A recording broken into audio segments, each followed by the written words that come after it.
Hello, what's up guys? Nag-reaction video na lang po tayo. Samahan niyo ako at ating pasukin na naman ang mundo ng kababalagan. Ito ang ating reaction video kay nuke 5. So tara na, let's go! Pennsylvania, Heather Paul is outside on her front porch having some ice cream with her husband and her 2 sons. But then, Heather suddenly spots something that absolutely creeps her out.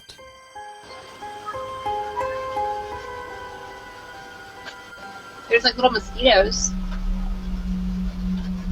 What kind of going on?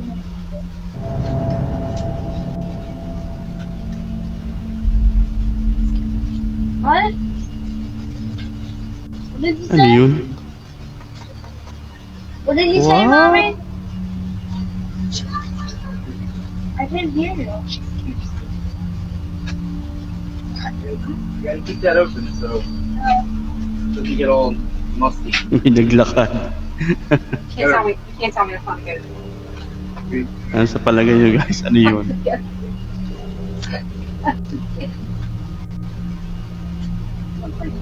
May Heather naglakad sa whispers, likod "She niya. scares me," to her husband and children, but they have no idea what she's talking about. Neither her husband or sons can see the bizarre figure dressed in white that is walking down the sidewalk only about 20 feet away. Heather says that the woman looked like, quote, a lady dressed like a nurse from the 1950s mukha with siyang an nurse. eerie grin on her face. Heather is now freaked out. She can't understand why no one else saw the strange nurse. So she checks the footage from the front Nakita door ng security babae, camera, dumaan. and sure enough, the recording also shows a creepy pale figure walking right by. It just immediately creeped me out, so I just kind of like jumped. But it gets even weirder, because you see, Heather lives only a mile away from a notorious old abandoned mental asylum, the Philadelphia. Pero tingin nyo guys, ano sa palagay niyo yung dumaan na yun? Sa tarat, tingnan natin kung ano yun. Tingnan natin gano'ng kaisipin. Basta multo ata yun. State Hospital at Byberry. So a little backstory, I live about a mile from where Byberry State Hospital used to be. This is one of the siyang sinaunang officially the hospital. most notorious mental hospital in the country. A lot of abuse went on there. There was lobotomies Meron talaga performed on dyan. patients. There Kung was World War experiments pa performed ata on yan. patients. A lot of them lost their lives because tignan they mo nga were yung just itsura treated na- so horribly. The conditions that hospital was in was so inhumane, and no human should have Tignan ever nyo. had to go through what these patients went through. And these Meron people just talaga need help. dyan. It's just very sad. They were so overcrowded. Like the nurse to patient ratio was just extreme. With 2 student nurses and maybe 3 Yan, ganyan ang attendants, we have all we damit. can do to bathe the patients, get them to cafeteria, take them to the doctors, give them their medications, and try to keep the place clean. Now, when I was a kid growing up, we used to definitely go in there, and it was really scary. Like the second you walk on the grounds, you just feel like it's cold. It's not normal. It feels weird. Tingin nyo guys, ano yun guys? Pag ganito yung nakita ko, talagang hindi na ako tutuloy. Nakakatakot yun. Parang ano na yun, pahiwatig na yun. Like you can tell somebody's watching you. There's underground tunnels underneath, so we used to run around them too, May and they tunnel used pa. to use those tunnels to transport bodies. And there was still those like metal slab beds that they were still down there when we went in there, like in the 2000s. I felt my arm grabbed in there once, and I moved my flashlight because I thought it was my friend, and my friend was like over there, and I'm like, oh my god. But this story gets even weirder still. Tingnan nyo naman, Heather's no? dad lived in the same house as a boy. When Heather shows her dad the creepy footage, Ayun, he naglakad tells her that a woman named Linda used to live in the house next door. And during the 1950s, Ayun, ang ganyan. Linda was a nurse at the old Byberry Mental Hospital. So did Heather catch the ghost of a nurse from the old abandoned hospital? And if not, why can Alam no niya one eh. else see the strange woman walking down the sidewalk? Parang nagano lang siya. Ho ho, no. Cara Messina lives in an old house in New York State that was built in the 1800s and has a very tragic past. In the early to mid 1800s, the house was part of the Underground Railroad, a network for fugitive slaves seeking freedom. Slaves escaping the South were forced to hide under the house to avoid capture by authorities. Because of its dark history, Cara believes that the house might be haunted, and she says that while her family has lived there, they have had, quote, Ba't ganyan sa ibang bansa, no? Ang hilig nila magganyan, may basement sila. Siguro ganyan siguro talaga nung panahon ng mga World War. Nagpapagawa sila ng ganyan para taguan siguro. Tapos, ngayon panahon natin, nabibili ang ganyang bahay. Binebenta naman ng mga dating may-ari na hindi sinasabi, may history pala. Tapos, napatira ka doon. Oh, yung isipin mo guys, ano ba yan? Some ghostly activity through Huwag the kang bababa years. dyan. So one day, Kara and her daughter are just relaxing around the house, and they start to hear a very strange sound coming from the basement. So for the last 20 minutes, I've been sitting on my couch, and it's been dead silent, and all of a sudden I hear Santa, and I thought it was coming from outside, and it's not. And this is my basement.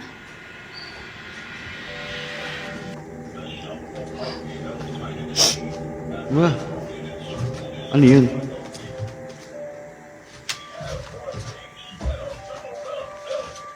May radyo? Summer.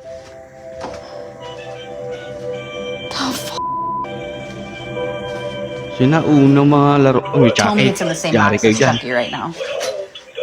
Chucky ba yan? Yeah, it's right there. What? Yeah. Oh, mga pang Christmas yan ah. Baka si Right, Santa but Claus it yan. hasn't been touched, and all of a sudden, after all of these months, and it's off. Oh, Kara's daughter flips through a box, which ironically contains two Look, old oh. Chucky dolls, only to find that a Santa figurine has suddenly activated itself and is just talking away, even though the power switch is turned off. But there's something even weirder. si nakapala dito ng ano, ng Boss Baby. 'Di ba yung meron nung ano, yung parang alarm clock ng bata. Parang ganyan ano. Yung ini-imagine niya lang ito, totoo to. Talagang ano, wala kang battery. So ito na. Tinilito natin ng video. Here that video viewers noticed after this clip was uploaded. Akala ko si Chucky. Because did you hear it? Right, but it hasn't been touched, and all of a sudden, after all of these months, No, nakalagay no stop. and it's off. Just as the Santa doll is picked up and suddenly stops talking, it can be heard seeming to frantically yell, "No, stop!"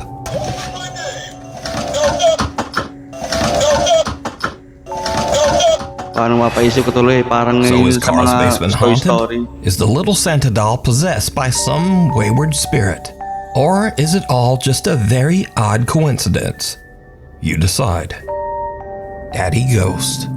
One morning, a woman named Cheyenne is Ito taking mga care of her ganitong mga 2-year-old oras. daughter when the little girl says Talagang something nakikilabutan ka very eh. strange. Mga alas 12 na eh. Nagaganto pa ako. Daddy's right there. So, ganito talaga. No, it's your daddy. Gusto ko to eh. So, ito.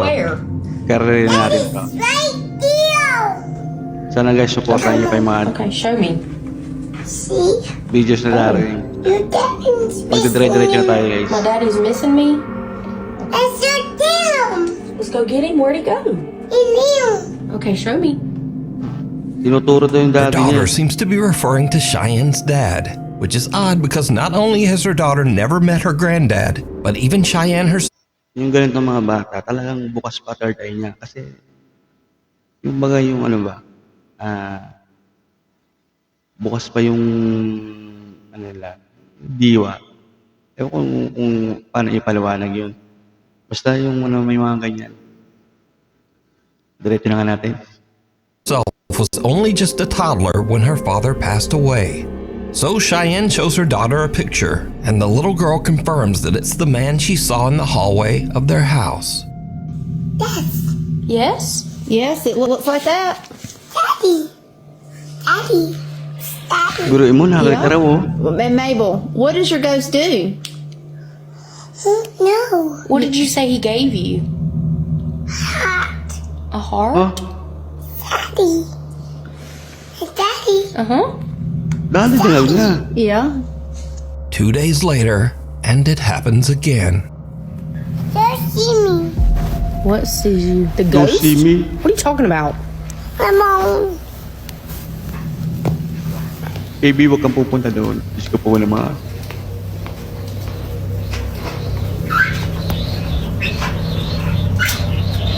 Oh!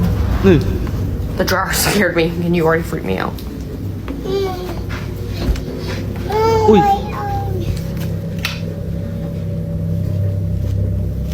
Cheyenne says that her daughter still occasionally talks to the entity that the little girl now refers to as, quote, Daddy Ghost.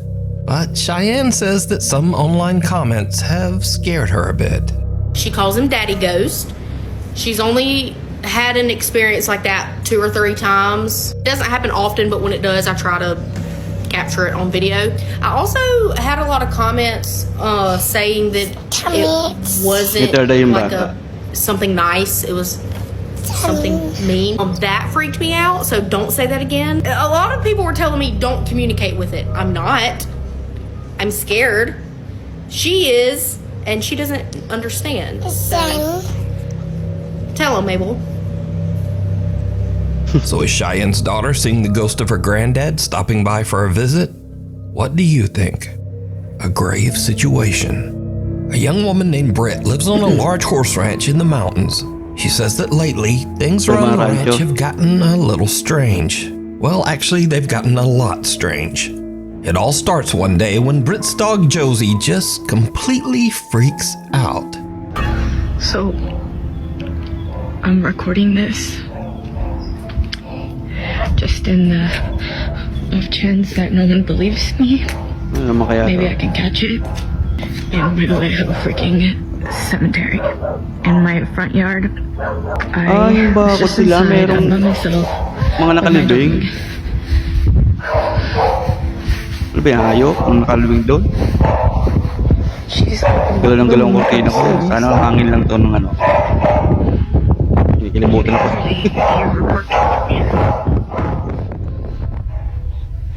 Josie? Josie? Wala. Ano yun?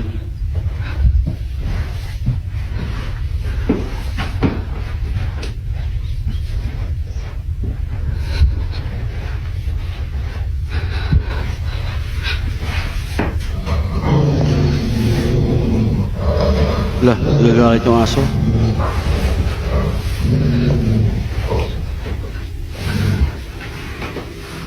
Yung aso talaga. Nakakakit And talaga she's yan. just been staring at that, and then she started barking, and she growled. And when she growled, I kind of like booked it. But I don't really know. Like, that's usually like her stance while she's waiting for me to come home, and I'm just like, is she waiting for someone to walk out?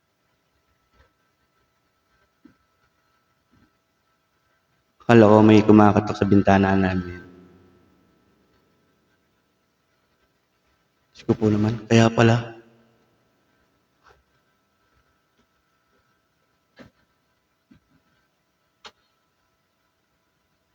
Sinarado ko na guys.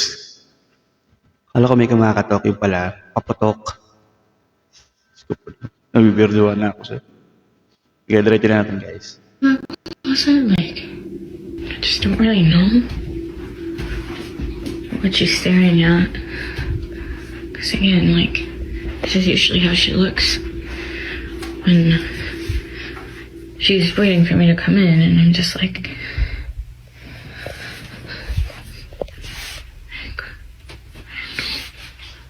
Uy, ano yun? like, what? What is it? What is it? Wala na. The dog starts ferociously barking at the upstairs bedroom closet for absolutely no reason. But little Josie's strange behavior doesn't stop there. As Britt mentioned, she has a private cemetery in front of her house where some of her family members and also several of their deceased pets are all buried together. Recently, the dog Josie has just Magkasama na started siguro yung staring mga at the may-ari small ng bahay. graveyard. Josie? Pati yung mga alagang hayop nila.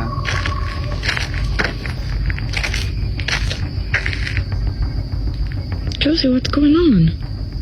The horses on the ranch often just stare toward the small cemetery as well. Well, that's not creepy. Ang weird to tinupati kabayo. Seriously, what are you two looking at? Baka natutulala. What is it? But now, weirdest of all, Britt says that lately the neighbors' cows have started to wander over to her property, and they also just weirdly stand around the small graveyard. See, this is what I'm talking about. They Pati literally baka. just come and hang out here all the time now. Siguro dating amo nila yan. Kilala sila siguro. Like, why? Pero They just weird kinda to come hayop parang na really i-stack up around this area. And they just talaga nagalaw, freeze and won't move.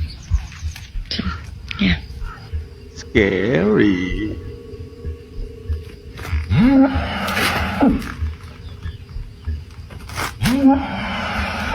Ba't ganun? Tunog na echo.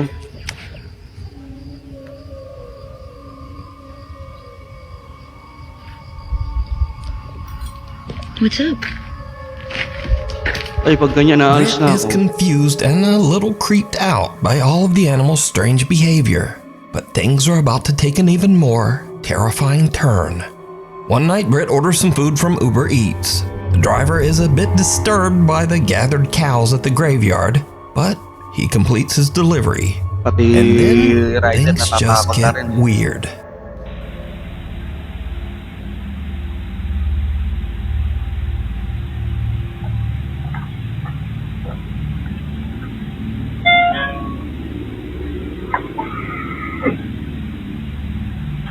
Yari ka boy, baka hagari ka na kalabaw. Anong baka?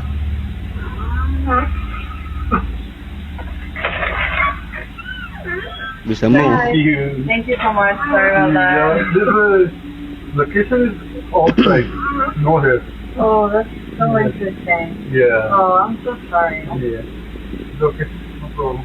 Thank you so much. Sabi ng rider, Have a good night. hindi na ako ulit dito. Ang location nyo, hindi mahanap. It's a call. They're actually not mine. They're not wasn't showing up. No. No. They come hang out around here every night. Yeah.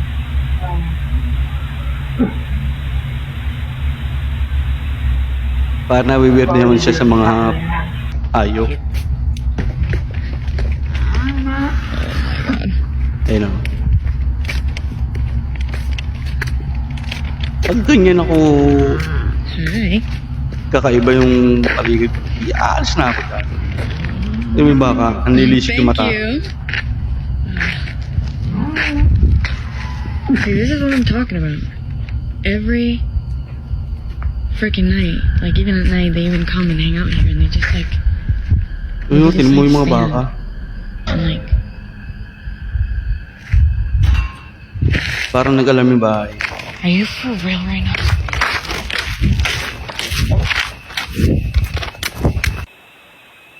May nabumulik na.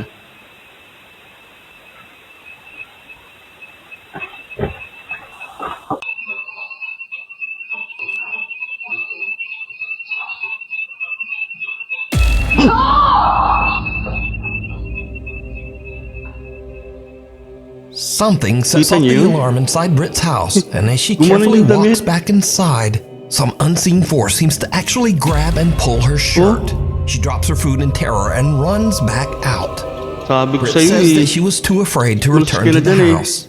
She spent the rest of the night in the family RV that was parked outside. Hunter or hunted. Nick and Ted from the YouTube channel The Hunting Public are out bow hunting on public. Pag gano'n, aalis na ako dyan. Creepy na talaga yun. Yun, let's go. lands in Tuloy the natin remote to. wilderness of Missouri. Suddenly, they hear something that sends chills down their Ito naman, spines. parang Now, let me say unfair. before I show you these clips, in accordance with YouTube guidelines, no one is shown being hurt in the following video. There's absolutely no evidence that any crime was committed in this video or that anyone was injured in any way. Alright, so, while Nick and Ted are hunting, they hear a gunshot. followed by some insane screaming. They immediately grab their camera and start recording. 6:45 p.m. May nasigaw.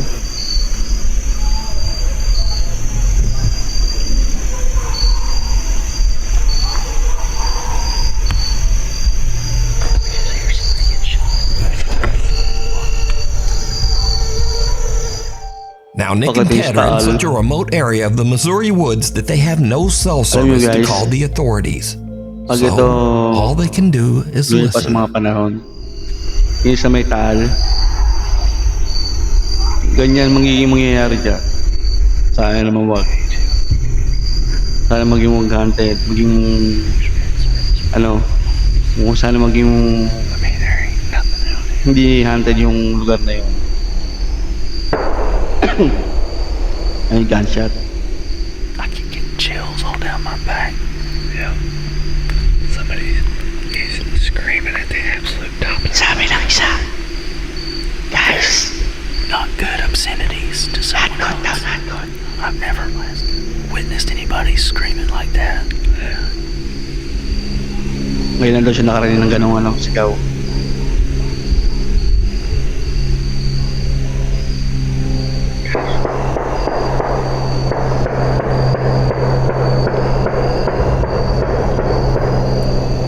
Tinagtad na.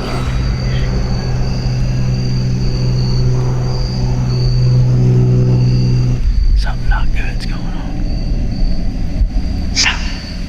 I know y'all.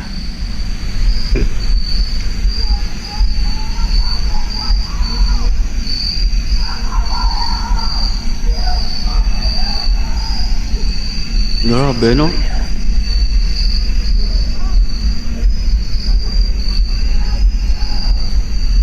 Baka sinasalvage na. Again, Nick tries to call someone to report the incident, but they still can't find a spot in the woods with cell service. We ain't got any service in here, so can't call the police and tell them to go over there and see what the heck's going on, but sound like something off a dang horror movie over there. I mean, we're just like a guy that's absolutely losing his mind over there. At this point, Nick and Ted are totally freaked out. They just head back to their truck so that they can get out of there and call the police. I've heard some stuff that I feel needs to be reported to the police department. Okay. I was hunting, me and buddy were hunting, and at about 6:45, we heard gunshots, which is not uncommon. But then for 30 minutes straight or so, there was lots of screaming and just obscenities, and it sounded like something really bad was going on over there, and there was 20 or more gunshots ended up happening. I have pins dropped on a map about how far we were from where we think this was occurring. We didn't know what to do, and we had no service, so we're trying to report and see if anything had been reported about there.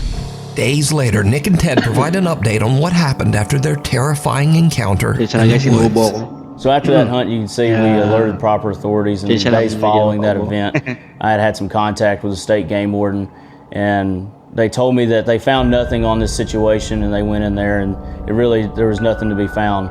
Even though Nick and Ted reported the disturbing incident and even provided GPS coordinates to local authorities, nothing was found at the site. There's absolutely no evidence that any kind of horrible event ever took place there. You know, it freaked us out, and we really got unsettled by it. We weren't scared that someone wasn't coming after us, but we had heard something that it could have been. Your mind goes to think about what could that be, and I immediately go to worst case scenario. So did Nick and Ted just hear someone having a random temper tantrum or a breakdown? Was it just someone freaking out and maybe just shooting guns at a tree stump? Tematiko lang. Ayan, tinan nyo. Nagpapatok ng baril tapos may sumisigaw pa. Para yung napapanood natin sa pelikula, yung wrong turn. More disturbing. You decide. For the full-length version of this video, be sure to check out the channel, The Hunting Public. Shadow of a Doubt. Now, I've covered the strange and creepy story of a woman named Rosanna in one of my previous videos. Rosanna lives in France in an apartment that she claims is intensely haunted by some mysterious dark entity. One night while she is home alone, she starts to hear strange sounds coming from her children's playroom. What she catches on camera is truly chilling. Uy.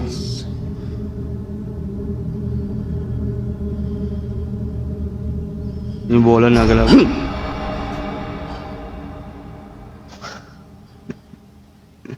Takihin ako dito. Uy. Bumulik na naman.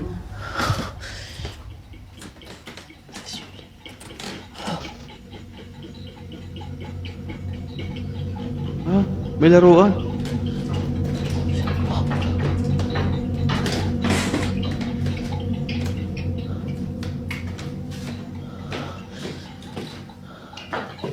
Uy.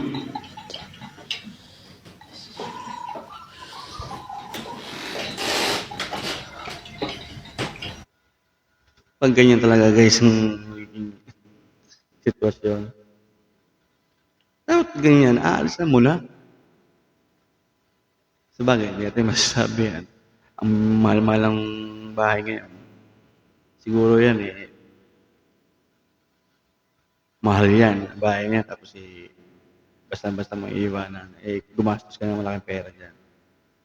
Siguro, ewan, basta discard niya nila yan.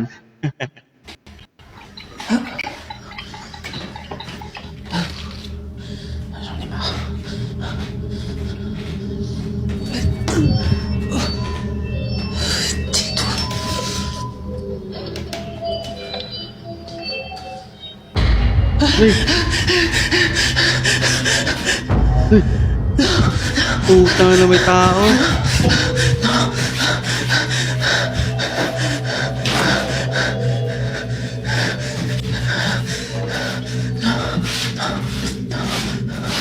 Toys in the playroom begin to move on their own, and as Rosanna goes to investigate, she notices something very strange. Did you see it? In the window reflection, the large shadowy figure of a man seems to be standing right behind her. But when she spins around, there's no one there. Rosanna sees the strange shadow behind her again in the reflection, but then the figure just disappears. Rosanna claims that this dark spirit has haunted her apartment for months, but she just can't afford to move out right now. So is Rosanna being haunted by some evil entity? Or is it all just an elaborate hoax? You decide. A guide to the other side. A young woman named Diana posted a very disturbing video to Instagram. In the video, Diana and her brother are watching as the police arrive at a trailer at the edge of their property. The police are showing up for a wellness check after the sad, lonely man who rents the trailer has not been seen for weeks. It turns out that the man had unfortunately passed away inside the trailer. This is the footage. Right there. Wait, they're going up to Tom's place. Ibang bansa, no? Mahilig silang tumira sa mga ganyan. Yung mga, abandonadong truck, ginagawa nilang bahay. So wait, you said the light wasn't off? Yeah, exactly. And I knew that something was going on. That's locked. Ay, nawala yung bata. Holy shit, the hell?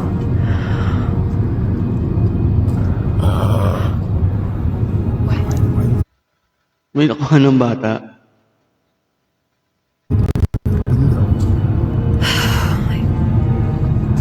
Oh my god, they're calling. Ay, no. Are they calling something in? Ayun, wala na naman. Back over. What was Tom doing? May bata. You can check or something. Oh my Jesus. Nakakatakot yan pag video mo, pagbalik ng video mo, bigla nasa harapan mo na. O yun na, wala na. Ayun!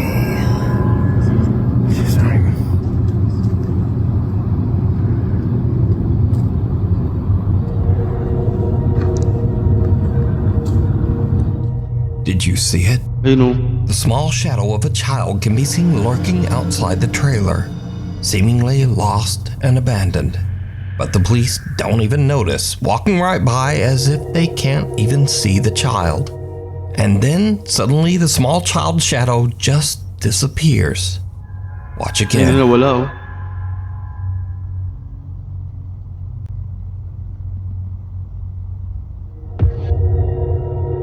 Legit to, legit.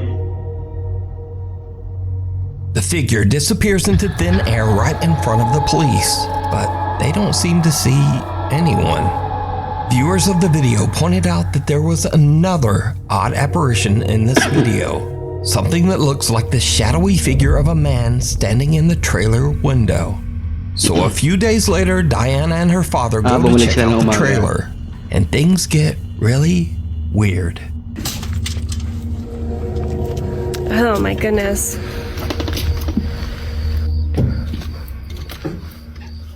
Oh my god. Jeez. Oh my god. What was that?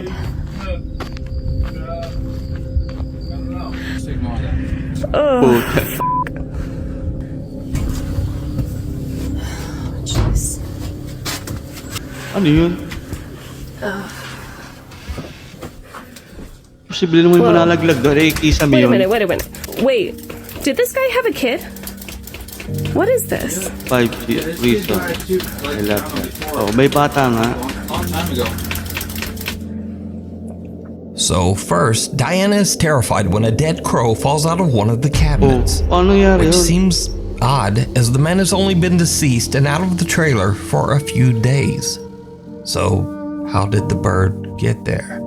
But next, Diana sees a child's paintings on the refrigerator. Her dad tells her that the man had a horrible tragedy where his young daughter passed away many years ago at a very young age. But the man kept her drawings and mourned her for the rest of his life, descending into sorrow and alcoholism. So, is this childlike shadow figure the man's daughter coming back to meet him as he passes to the other side? What do you think? Mirror, mirror. A woman who goes by the online name Pixie Paranormal 1 is a psychic medium and paranormal investigator who has had quite a few strange experiences. Some that could be supernatural. What is this noise? Naman to.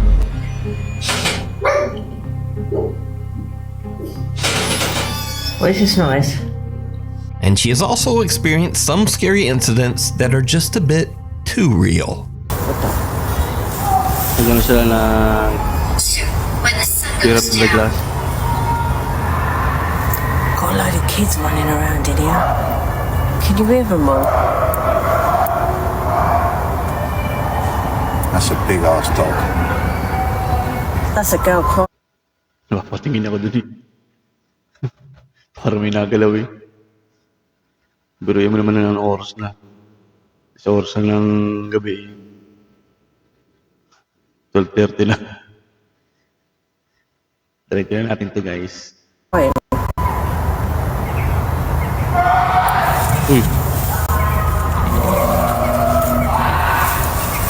Can you hear that, guys? Hang on. Turn the lights off. Ganyan, bali mo na ng mga sigaw eh. Turn these lights off. Hindi ka ba maalis dyan? Turn these lights off. Hang on a minute, guys. We've got to turn these lights off. Turn the lights off. Turn that light off.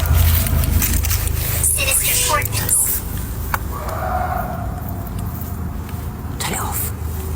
I don't mind hunting ghosts, but it's the humans that worry me. Human beings freak me out. But recently, Pixie Paranormal 1 had a very chilling experience right in her own home. She heard cracking sounds coming from her mirror, so she grabbed her phone and began to film.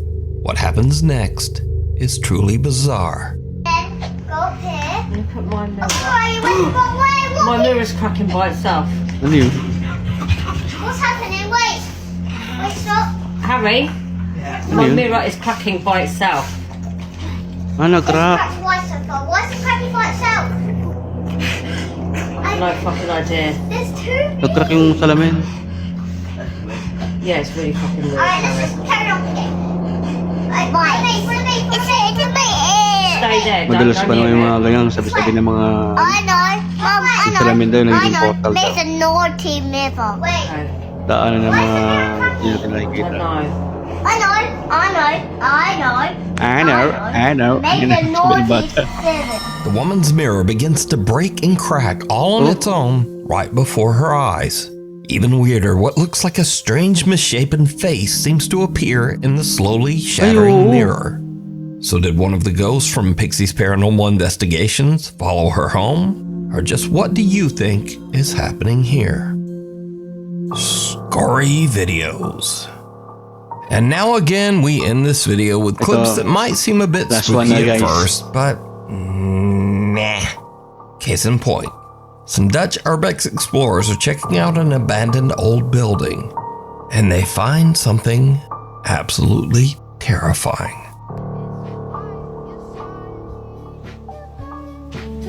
Hij is allemaal... Nieuw.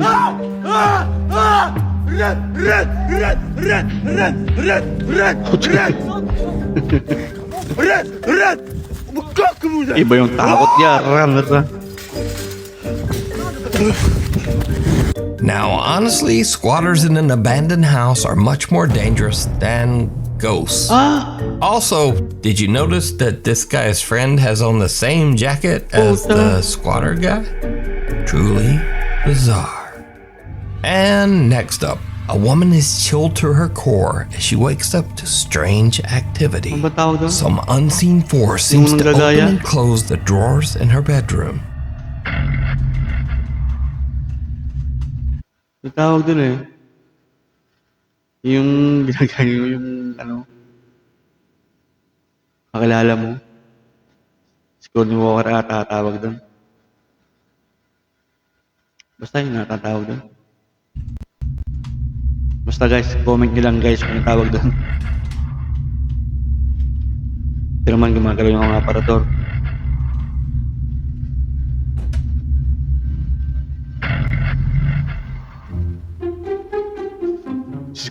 But then it's just her cat stuck inside her wardrobe chest. Look, there's his little head. And finally, Pedro sees a very strange shadow of what seems to be a person who is just not there.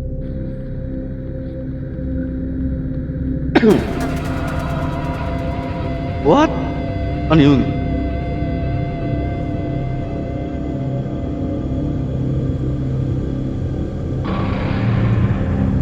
Mayanino?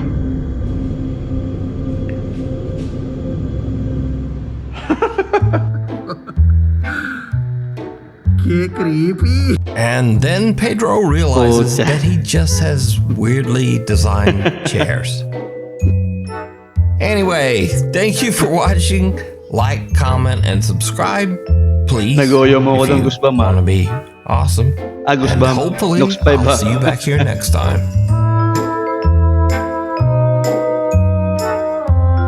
So ayun guys, karaos din. Isang video na lang po tayo na nakakatakot kay Nox 5. So ulitin guys, abangan nyo yung abangan nyo guys yung mga darating kong mga video. At saka sana supportan nyo guys, subscribe na rin na aking channel na Franks TV. Marami pa tayong magagawang video. At sana abangan nyo to guys. Yun lang guys. Salamat.